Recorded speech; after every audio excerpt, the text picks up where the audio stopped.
After hundreds of hours of adrenaline-fueled action in games like Call of Duty, Rainbow Six Sausage, or after living in the bleak and hopeless worlds of Cyberpunk 2020 and Stalker 2 Restraining Order, sometimes a change of pace is required. Not every game out there needs to feature guns and violence and fun. Instead, some games lean more into a routine-based system with crafting, interesting characters, and unique, beautiful worlds begging to be explored. And some of these games do manage to be interesting and fun, despite the monotonous gameplay. Stardew Valley is an absolute dream, for example, from its heavenly soundtrack, beautiful locale, and varied set of mechanics. Farming, fishing, and oh, what's this? Combat? Oh dear.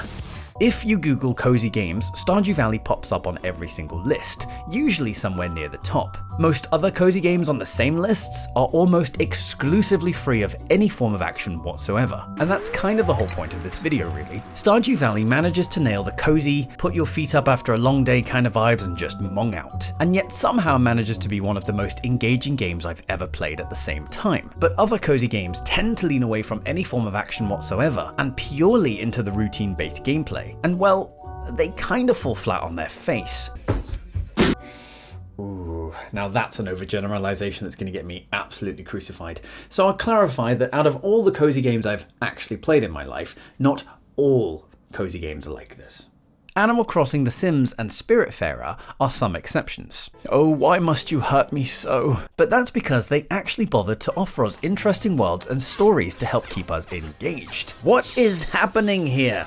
It's fine, I didn't want to win anyway. I mean, who doesn't love Animal Crossing with its cutesy, bizarre world and daily sense of achievement? Or The Sims' sense of total freedom? Regardless of your thoughts towards The Sims 4, or the series in general, it's hard to deny they're anything short of genius. And there's a reason they have a monopoly on the life sim genre. The cozy genre is a very lucrative genre that appeals to pretty much every single person out there. From experienced hardcore gamers like myself to non-gamers just dipping their toes into the world of gaming. Cozy games appeal to everyone, and more of them are popping up every day. My big problem with cozy games though, they feel like a lie. Stop typing!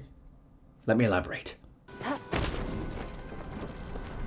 I bet you thought you were watching Fortnite just then. That's not in any way relevant to this video, but it does look awfully similar, doesn't it? This is Palia, a game that never quite took off. Palia is one of the best examples right now of a game that feels like it's trying way too hard to be cozy. From the graphic design, to the music, to the voice acting and characters all standing in annoying kawaii poses. Ugh, go away! It all feels like a bunch of corporate boneheads sat down to brainstorm and they made a paint-by-numbers cozy game. And I say it's the best example because it's actually playable, and if Paralives or Tales of the Shire were finally out, they would be my main talking point instead. But we'll get to those. Palia does have a main story, but it's not finished yet. And from my own experience, it's there just to give some purpose to the other things you do in the world. What you actually spend 99% of your time doing in Palia is, well, whatever you want. As long as what you want is to farm, craft, and run around a really flat world. Now that's a pretty bog standard gameplay loop for most cozy games. Even Stardew Valley and Spiritfarer aren't exempt from the crafting, chore-based mechanics,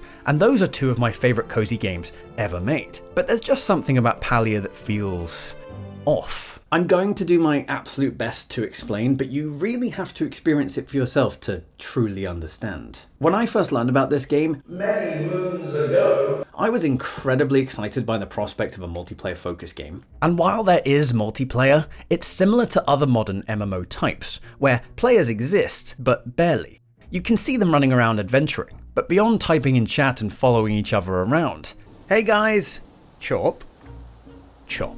That's where the interactions end. It feels really flat and forced. On top of that, you're given a plot of land to do with as you see fit. The problem is, it's separate from the rest of the game world in your own private little instance that you have to queue and load in and out of. What the fuck? One thing I will give this game credit for is its farming mechanic. I actually quite enjoy tilling the soil and using the watering can, but that's our little secret. Rather than just pressing a button and watching your character do it for you, you actually get to aim your hoe and spout. Don't make a sex joke, don't make a sex joke. But beyond this, I found myself getting quite worn out on Palia's gameplay loop really quickly. The majority of the quests are, go here, collect thing and return to quest giver. So again, it's pretty standard of all games really. But that's it.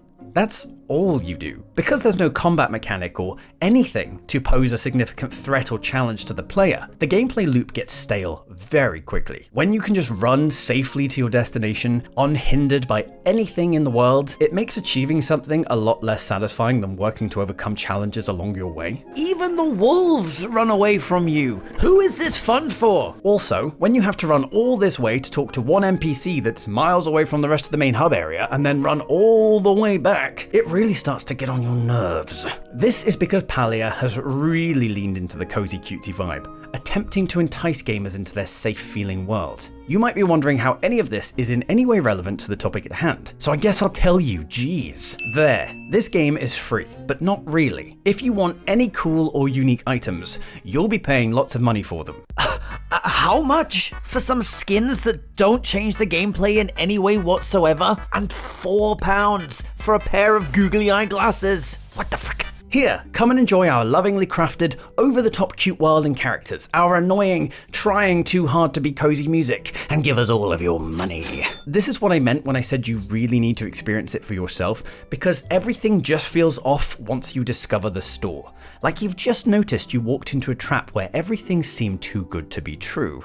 Now, I just want to clarify that games absolutely do not need a combat system to be fun, and Spiritfarer proves that point perfectly.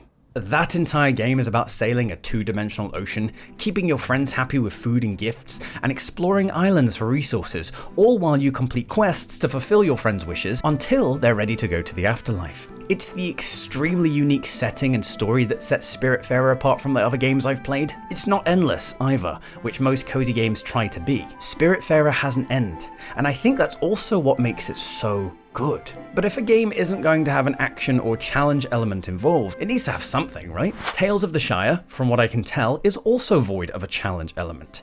As someone who was once obsessed with the Lord of the Rings MMO and spending almost all of their playtime walking around the Shire, fighting giant spiders and ravenous bears and goblins, I was really hoping this would be something Tales of the Shire would also explore. As while the Shire is a place of peace and prosperity, canonically it's not without trouble. From bandits to goblin raiders to spiders making their homes in the local caves, the Shire still needs defending from the horrors of the world. But Tales of the Shire has also leaned fully into the cozy vibe and is trying to sell itself to you based purely on its colourful graphics and promise of serenity. Boring! There's only so long cooking, farming and decorating can be exciting before the novelty wears off and you're begging for something to challenge you. Stardew Valley knew this all too well, and that's why the mines, the volcano and skull caverns exists. They are all entirely optional, but offer fantastic rewards and unique resources for players bold enough to go exploring. And you'd be pretty alone if you were to sit there and tell me Stardew Valley isn't a cozy game just because it dares to get a little exciting and challenging from time to time. And I believe, like Palia and Paralives, the developers of Tales of the Shire are doing their very best to take advantage of a desperate player base. Because cozy games are all basically the same nowadays, gamers crave more of them to try and add variety into their lives. I've already briefly mentioned Paralives, which promises to be the next Sims. Yeah,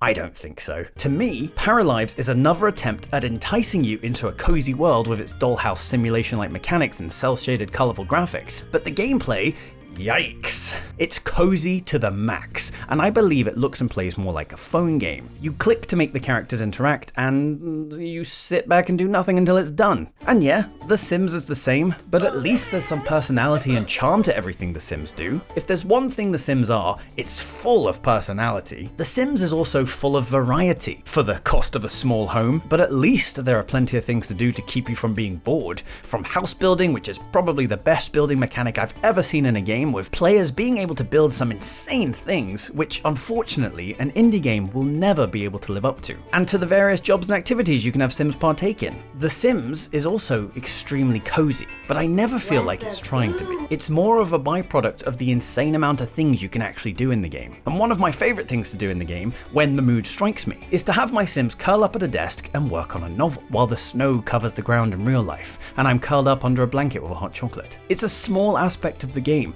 but because I could choose to do it when I'm in a naturally cozy mood in real life, it then turns The Sims into a cozy game in that moment, as opposed to the game being marketed exclusively in this way from the beginning, which is what Paralives, Palia and Tales of the Shire have all tried to do. To put it simply, they're not cozy games, they're boring games. Cozy doesn't have to equal nothing, and I wish more developers and gamers would realize that. Another fantastic example of a cozy game with a challenge element is RimWorld, perhaps a lesser known game funded entirely by Kickstarter. It's a simulation game about being trapped on a planet, and you have to escape. You can do pretty much whatever you can imagine in RimWorld, from harvesting human organs to base building to cannibalism. Yeah, this one's kinda dark. It's one of the hardest games I've ever played, and I usually don't survive more than a few days before my base is raided and we all die in a bloodbath, or we starve to death due to poor resource management. But I'd still consider this game cozy, as you spend a lot of time watching your characters do the tasks and chores you set for them in the roster, while you sit back and sip a cup of tea.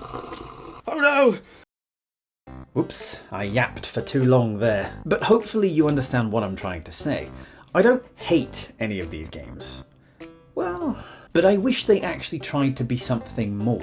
If developers think this is what players want from their games, we are never going to see a unique, cozy game ever again. Well, at least not until Eric Baroni finishes The Haunted Chocolatier. Eric, please, we need you. So what do you think? Do you think cozy games are going downhill? Are there any cozy games coming out in the near future that you're excited to play? Please feel free to let me know in the comments. Let's open up some discussion, some dialogue. I'm genuinely eager to hear your thoughts. And if you enjoyed this video, maybe consider checking out this one next. And while you're at it, if you did enjoy the video, maybe consider leaving me a like and maybe even clicking that subscribe button so you never miss future videos like this.